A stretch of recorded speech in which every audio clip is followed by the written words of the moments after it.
പൗർണമി വിടരും നിറമല്ലേ, പൗർണമി വിടരും നിറമല്ലേ, പൂവിതളഴകിൻ ചേലല്ലേ, പൗർണമി വിടരും നിറമല്ലേ, പാലൊളി പോലെ മിന്നും മുഹമ്മദ് റബീഹ് മോനല്ലേ. സ്നേഹത്തിന്റെ മണിമേടിൽ സുന്ദരമാം ദാമ്പത്യത്തിന്റെ കൂടൊരുക്കിയ അബ്ദുർ റഷീദും പ്രിയതമ ഹർഷിനയും സ്നേഹം നുകർന്നും പകർന്നുമുള്ള ഇരുവരുടെയും മനോഹരമായ ജീവിതയാത്രയിൽ അറബി മാസ കണക്കൊത്ത് പരിശുദ്ധമായ റബീഉൽ അവ്വൽ 12 പുലർച്ചെ നാഥന്റെ ഔദാര്യത്താൽ പ്രിയതമ ഹർഷി ഒരു കൺമണിക്ക് ജന്മം നൽകി. വസന്തത്തിന്റെ പരിമളം പ്രപഞ്ചത്തിലാകെ പരന്നൊഴുകുന്ന പരിശുദ്ധമായ റബീഇന്റെ പുലരിയിൽ പിറന്ന ആ പൊന്നോമനയ്ക്ക് ഞങ്ങൾ മുഹമ്മദ് റബീ എന്ന സുന്ദര നാമവും വിളിച്ചു.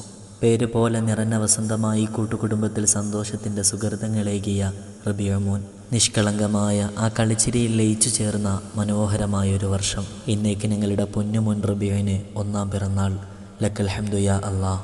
ജീവിതത്തിലെ ഏറ്റവും വലിയ സന്തോഷങ്ങളിലൊന്നായി റബ്ബ് നൽകിയ ഞങ്ങളുടെ പൊന്നുമോന് ജീവിതയാത്രകളിൽ നാഥൻ്റെ കാവലുണ്ടാകട്ടെ. ഇരുലോകത്തും കണ്ണിന് കുളിർമ നൽകുന്ന സന്താനങ്ങളിൽ റബ്ബ് ചേർക്കട്ടെ. ആമീൻ. ഒത്തിരി സ്നേഹത്തോടെ നിറഞ്ഞ പ്രാർത്ഥനകളോടെ ഞങ്ങളുടെ മുഹമ്മദ് റബീഉ മോന് 1-ാം പിറന്നാൾ ആശംസകൾ. ഈ മധുരിത നറുദിന സുന്ദര നാളിൽ തർഹീബോദിടാം, അതിമുഞ്ചിലലങ്കൃതലെങ്കും പഞ്ചമിൽ താരാട്ടുപാടാം. നീരാം നീരാം ഹാപ്പി ബർത്ത്ഡേ പാടാം മോനിൽ ചേലിലാ. പൂവിതളഴകിൻ ചേലല്ലേ, പൗർണമി വിടരും നിറമല്ലേ, പാലൊളി പോലെ